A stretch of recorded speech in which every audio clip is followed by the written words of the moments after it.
ममता बॅनर्जींना दुहेरी धक्का बसलेला आहे। ममता बॅनर्जींच्या टीएमसी मध्ये मोठी फूट पडली आहे। अभिषेक बॅनर्जींच्या कोलकात्यातल्या घरावरती ईडी दरम्यान दाखल झालेला आहे।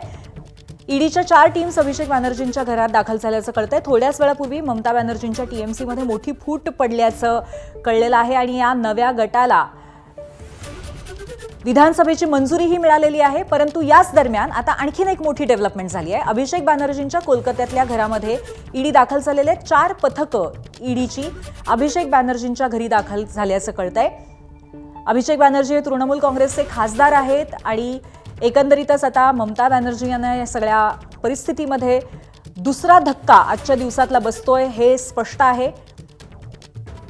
पश्चिम बंगालच्या निवडणुकांमध्ये आधीच ममता बॅनर्जींच्या तृणमूल काँग्रेसला आणि त्यांच्या सत्तेला प्रचंड मोठा भूकंप सहन करायला लागलेला आहे आणि त्यानंतर त्याचे आफ्टर शॉक्स पाहायला मिळत आहेत। आमचे प्रतिनिधी सोमेश कोलगे आपल्याला अधिक माहिती देतील।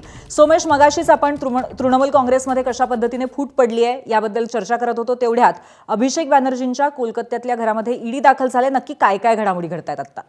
तृणमूल काँग्रेसचे नेते अभिषेक बॅनर्जी यांच्या घरी आता ईडीच्या 4 टीम पोहोचलेल्या आहेत। जी माहिती आपल्याकडे मिळते त्यानुसार एन्फोर्समेंट डायरेक्टरेटचे अधिकारी हे अभिषेक बॅनर्जींच्या घरी पोहोचलेले आहेत। आता सक्तवसुली संचालनालयाकडून हा अभिषेक बॅनर्जींच्या घरावरती छापेमारी सुरू आहे की अभिषेक बॅनर्जींची कुठल्या प्रकरणात चौकशी केली जाणार आहे, त्यांना ताब्यात घेतलं जाणार आहे का, त्यांना अटक केली जाणार आहे का, असे असंख्य प्रश्न यामुळे निर्माण झालेत। कारण 4 उच्चपदस्थ अधिकाऱ्यांच्या टीम 4 वेगवेगळ्या टीम 4 गाड्यांमध्ये अभिषेक बॅनर्जींच्या कोलकात्यातील निवासस्थानी पोहोचलेल्या आहेत आणि आता अभिषेक बॅनर्जींची चौकशी या टीमकडून सुरू होण्याची शक्यता आहे।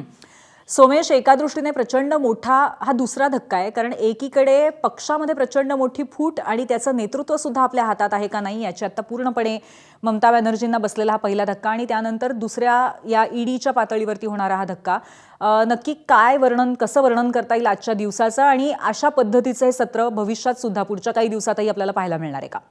निश्चितच, कारण ऋतुपर्ध बॅनर्जी यांनी आता विरोधी पक्षनेता म्हणून मान्यता मिळवलेली आहे विधानसभा अध्यक्षांकडून। त्यामुळे त्यांच्या नेतृत्वाला आणि त्यांच्यासोबत असलेल्या आमदारांच्या पाठिंब्याला मागणीला आता एक प्रकारे मान्यता विधानसभा अध्यक्षांनी दिलेली आहे। आता वेगळा दुसरा कुठलाही त्यांनी गट घेऊन ते कोणत्याही पक्षात विलीन झालेले नाहीत। याचा अर्थ स्पष्ट आहे की तृणमूल काँग्रेसचेच नेते म्हणून ऋतुपर्ध बॅनर्जी यांनी विधानसभा अध्यक्षांकडे दावा केलेला आहे विरोधी पक्षनेते पदासाठी आणि त्यामुळे भविष्यामध्ये तृणमूल काँग्रेस हा पक्ष नेमका कुणाच्या हातात राहतो, तो ममता बॅनर्जी अभिषेक बॅनर्जींकडेच राहतो की ऋतुपर्ध बॅनर्जी हे त्याचे नेते म्हणून समोर येतात, पुढे येतात, हा आता प्रश्न आहे। आणि या पार्श्वभूमीवर निश्चितच अभिषेक बॅनर्जी नक्कीच, म्हणजे सोमेश, पुढच्या काही दिवसांमध्ये किंवा कदाचित आजच्या दिवसात सुद्धा काय पुढे पाहायला मिळतंय याकडे आपण लक्ष ठेवूया। धन्यवाद तुम्ही दिलेल्या माहितीबद्दल।